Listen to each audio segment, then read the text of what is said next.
seems like Trent Williams probably won't play. He pulled his hamstring chasing down that pick six on the first play against the Bears last week. Ian Rappaport says that he doesn't expect Trent Williams to play. I mean, he didn't practice all week. It'd be kind of unexpected if he did. What do you think, Larry? Do you think he should play in this game? I mean, if it's 50-50, I'm sure he'll try. He'll give it a go before the game tomorrow night. Like, what kind of a how much of a risk should they take is what I'm trying to ask you. Well, it's hard to say because, it's a new injury and it's not one that he's had before. And we don't know to what degree did he pull it. Did he slightly pull it? Was there kind of tightness in the area? Did he actually pull it? I don't know. Is it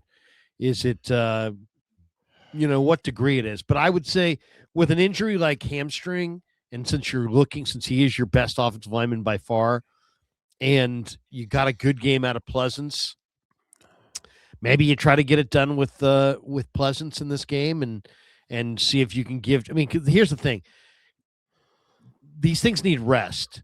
You are going to have a week of rest if you can win this game. You need him to win this game, but if you can win this game, that probably is the best. Without him, that's probably the best mode because then you get 2 full weeks off, really like 3 weeks off because he barely played last week. So I'd be okay with sitting him out if because I don't want to see it. I don't want to see him blow it out and then all of a sudden they're Austin Pleasance the rest of the way.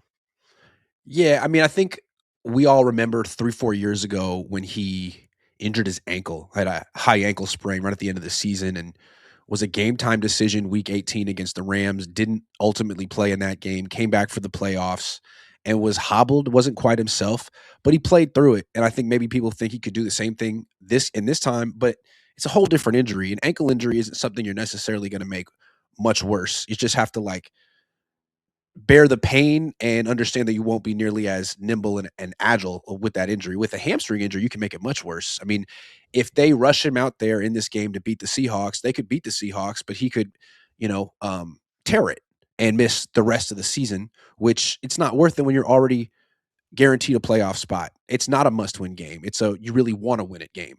So I wouldn't play Trent Williams. If he wasn't healthy enough to suit up for a walkthrough and just, trudge around the field on 2 days before the game, I wouldn't play him in this game. I mean, I was really fearful of what Pleasance was going to be, but I got to be honest. I thought Pleasance was a pleasant surprise. I mean, I don't know what to say about Pleasance. I mean, this guy has fooled me now 3 times. Yeah. Well, he really has. Loved him. I loved him. I hated him.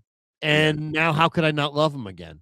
But I mean, what I loved was he looked so ridiculously big and fast in OTAs, and he was running. I mean, really running, looking really fast. And then, and I thought, okay, big deal. It's a big deal. Even Firster was like, whoa, I thought, even Firster said, wow, I couldn't believe what I was seeing. So then I felt somewhat validated. But then we got to training camp. Everybody beat this guy. You beat him with speed. He got beat with power. The Broncos beat him in the head-to-head. The Niners beat him routinely. And I'm like, gosh, Bryce Huff made this guy whiff a couple times. Yeah. And so I'm like, he can't do it. And they got to find somebody else. And they couldn't find anybody else because there's nobody else to find. They had to go with him. But, in this game, I don't know. Do the Bears just not have good defensive ends? Is he going to is he going to be a turnstile against Seattle?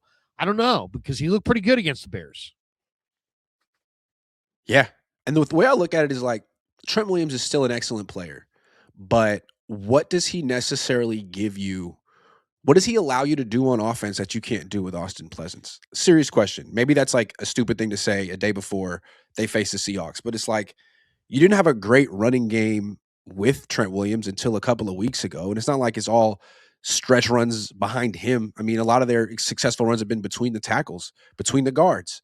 And while he's still excellent in pass protection, they're not pushing the ball down the field really because they don't have Brandon Ayuk and Ricky Pearsall's been in and out. They've been much more of a methodical ball control, third down conversion offense anyway.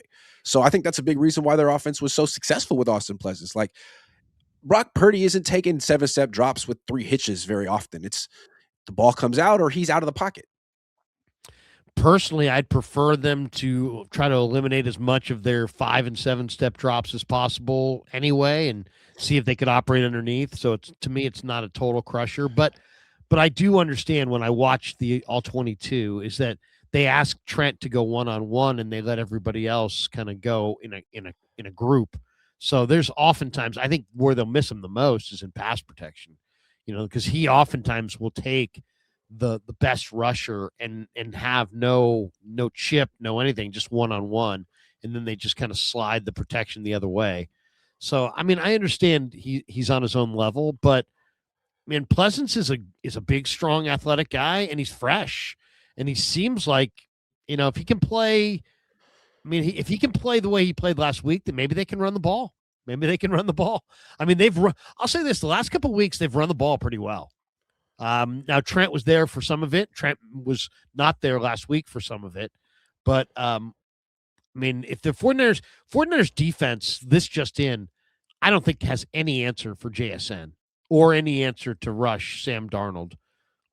So you might as well play complimentary ball and run the heck out of it anyway, and short passing game. And if this means you're more apt to have a short passing game and run the ball, then you know what? Maybe this is not the worst thing. But I would definitely sit him out and let him get healthy for the playoff. Here's where the Niners will miss Trent Williams the most. Third down, third and long. Because if they're in 3rd and 7 plus, they're going to be getting a lot of pressure, and Austin Pleasance is going to be like the target of the pressure in ways that Trent Williams, they would be going to the other side. So I think Brock's going to be under siege. This is going to be a way better defense than he faced last week with Austin Pleasance in there against the Bears. And they're going to have to be really good on 1st and 2nd down to avoid, making Austin Pleasance be a reason they don't win this game. Because he absolutely could be. That's how good this Seahawks defense is. My big fear with Pleasance is that he whiffs altogether on a speed rusher, and somebody like Boye Mafe gets a running start at Brock Purdy. I mean, the difference between the 49ers having, I like Mac Jones, but obviously Purdy's their number one quarterback. That hit last week that Purdy almost took, but he ducked it at the last second, was like a Leonard Marshall type hit on Joe Montana. Yeah. I mean, it was a crushing hit. That was scary. And Pleasance gave that up. Yeah, and if he somehow gave Mafe or any of their edge guys a running shot at Purdy, I mean, the whole trajectory of the 49er offseason postseason could change.